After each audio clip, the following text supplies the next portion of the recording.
This time on Andy's Motorcycle Obsessions, we're going to up the engine size and let basket case breathe a little better.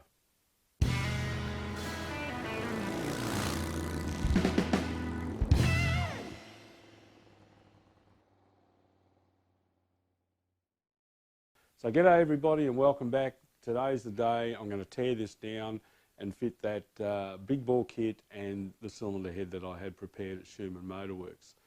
Now I'm not going to go into a great lot of detail on the engine assembly because it's already been covered in other videos that I've done. So let's just rip into this and get the bloody thing happening.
Alright, so there we have it, all torn down.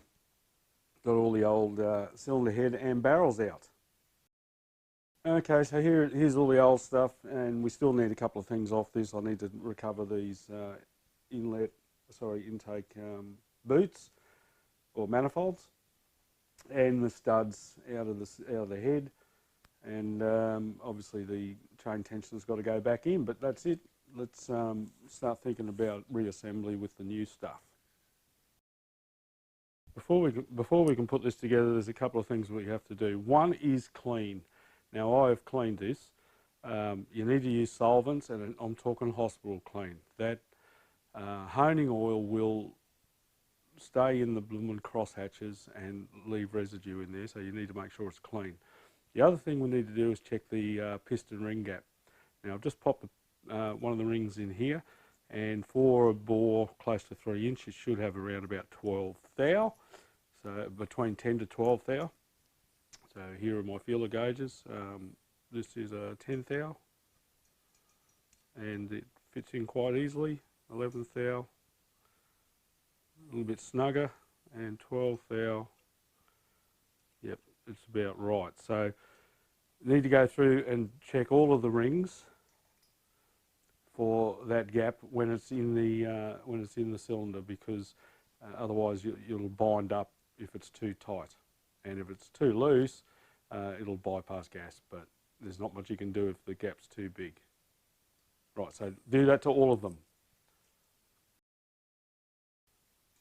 And once you've checked all the ring gaps, you need to put the rings on the piston. Now with the Wiseco oil ring, there is a wire threaded through it to keep it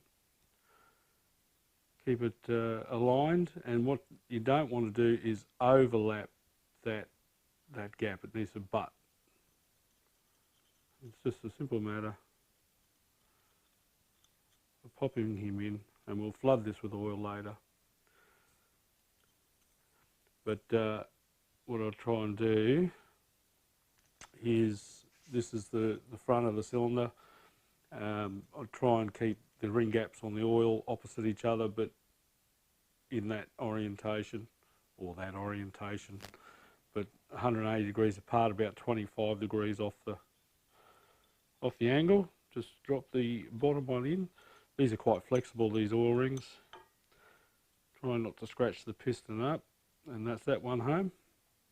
So position the gap at about that 25 mark, and the other one will have to go opposites. That's it. Oil rings in. Then the first compression ring which is actually the heavier one on the Wiseco pistons. And there's no right or wrong direction for these ones. Some of them they are, and they're marked at the top, but these ones are not. I have to swallow a little bit of humble pie. There is actually a mark on the one face of both of the compression rings, and that has to be in the up position. So I had to pull probably half of them off and redo them.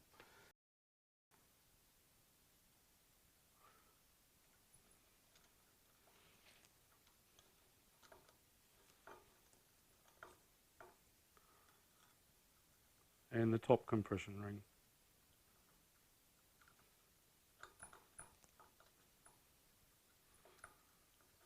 That was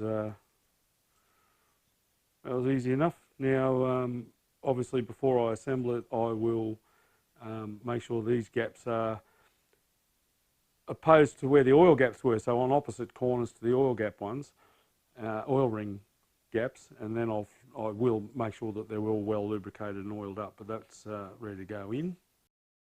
We have to fit the bloody clips for the wrist pin or gudgeon pin, and that's a pain in the neck. You've got to be careful not to scratch the crap out of your piston with them. But basically, if you can fit in one on, fit one in, which side's that? So this I'll use this in piston number 1.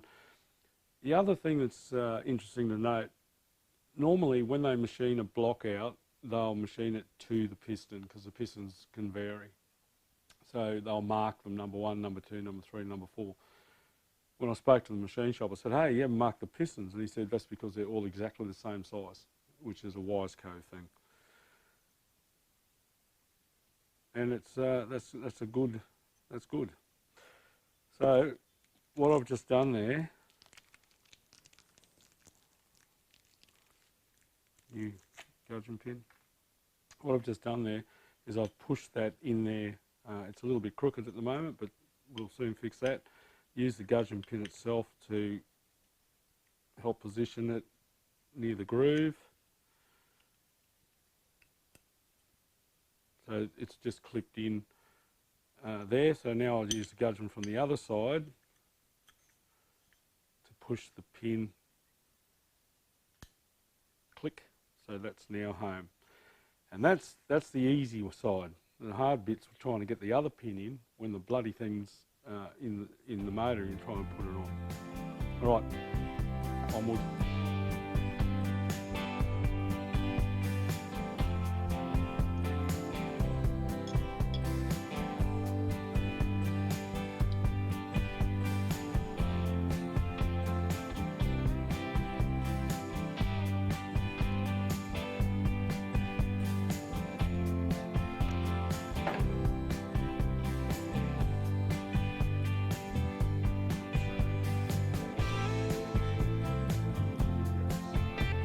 Somewhere close to where they need to be.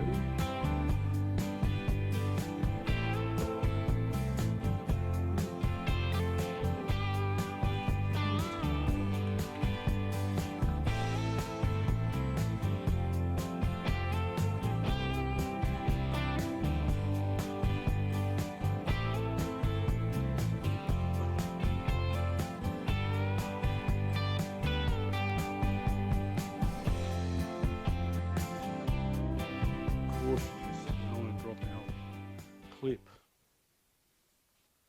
There's really no easy way to do this. Well, there is. You can buy tools for these, but I don't have one. So I'm just going to try and fit it as best I can with my fingers.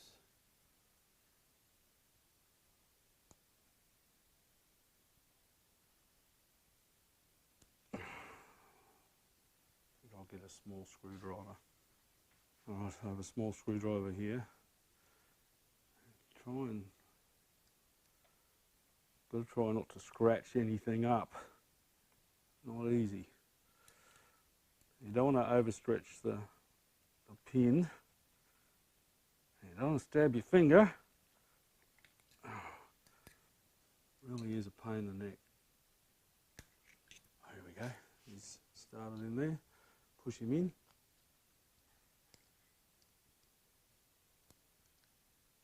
Click.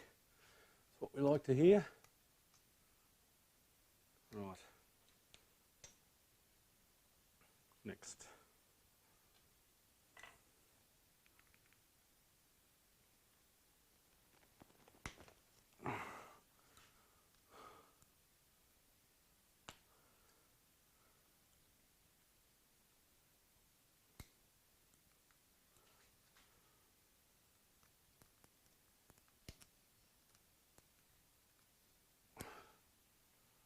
Right, 2 down, 2 to go. I haven't got time, SJ.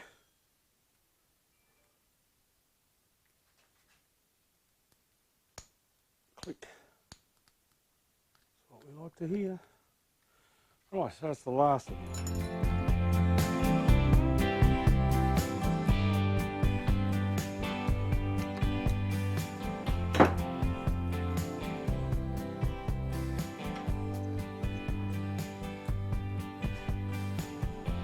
The reason I'm doing this is because I'm on my own and the rebore has left the bottom of the barrels with no lead in. So I'm going to have to try and compress the rings. Beautiful day outside and all my mates are out riding their motorbikes. Here am I.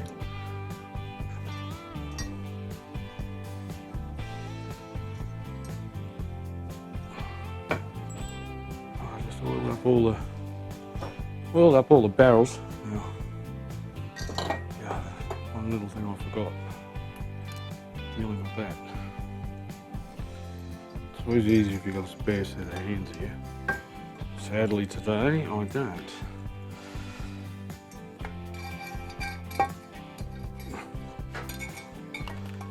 I've done harder jobs on my own before.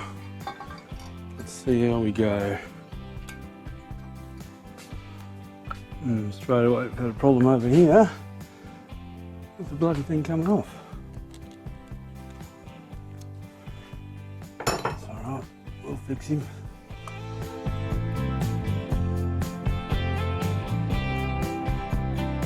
So looking at the old barrels, you can see there's a chamfer in the bottom of the barrel, or a lead, that is meant to guide the rings in. Now because we've machined so much out of the new ones, that lead is gone. Now, try as I might, I'm struggling to get those rings in. I don't want to break any rings, so I'm going to have to reinstate them with a Dremel.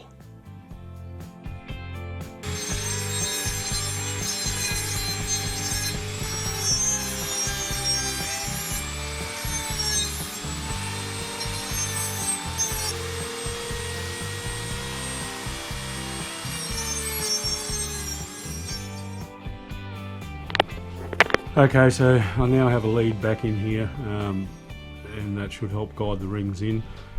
I've of course filled the oily barrel now full of grinding dust, so I'm going to have to go through and clean all that out. But I need to do the other 3 before I can do that, so onward.